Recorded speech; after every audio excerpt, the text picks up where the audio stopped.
think the biggest thing that stops people achieving it is the word apathy. People sort of think, well, that's for somebody else to do. But often those people who actually do have the dream and want to follow it, what often happens is that what I call a wall of fear comes up in front of them and begins... Well, quite often, the really awkward people are what I would call insensitive people. So they don't notice the nuances that you would normally notice. So if, say, you were to say something inappropriate to me and I would go like that, you know exactly what I meant. But these people wouldn't even notice it. I think look at the opportunities that come along to you and weigh up what they're going to bring you.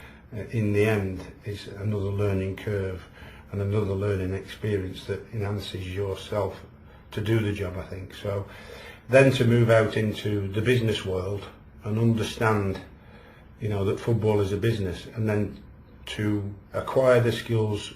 And in particular, against the achievement of enabling ordinary people to achieve extraordinary achievement. It's about growing people. In terms of business, it's already been proved that in the art of communication, 55% of that actually comes from the visual. And so if your appearance isn't the right one and your first impression isn't a good one, then that's pretty fundamental.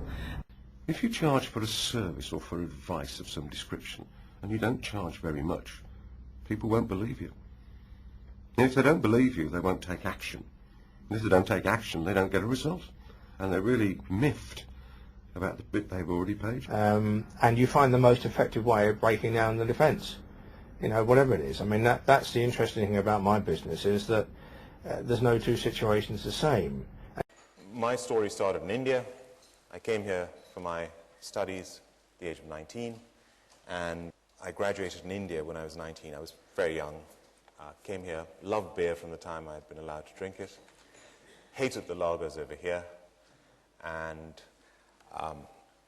came up with this idea on my visits back to India that one day I would produce my own beer, which would be a lager beer that would be less gassy, smoother, accompany Indian food and appeal to ale drinkers.